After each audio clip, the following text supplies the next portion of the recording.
পিছৰ এই মাই ভাত দিয়ে গীতটো অধিক জনপ্ৰিয় হৈ পৰিছে অনুৰাগীৰ মুখে মুখে ভেকচিন ল'বলৈ যাওঁ শীৰ্ষক গীতটো কুমাৰ ভৱেশক লগ পালে বেৰি ধৰে অনুৰাগীয়ে শিল্পীগৰাকীৰ লগত সুৰ মিলাই অনুৰাগীও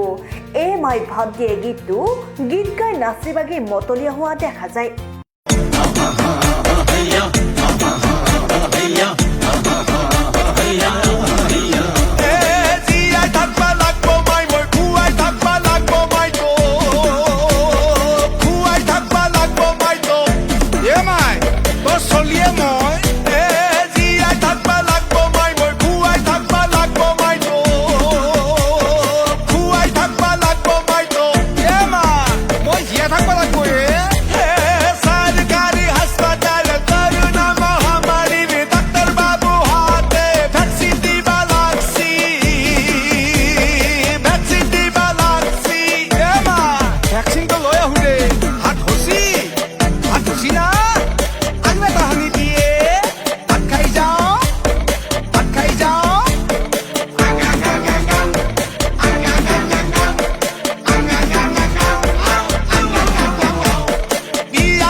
প্ৰস্তুতি পৰাখৰ নলবাৰীৰ পৰা ওলোৱা পৰ্টেল চেনেল অসম টাইম চেনেলটোক আপোনালোকে লাইক কৰিবলৈ নাপাহৰিব কমেণ্টো কৰিব ইয়াত যিহে আপোনালোকে বিচাৰিছে আৰু ফ'ল' কৰি থ'ব যাতে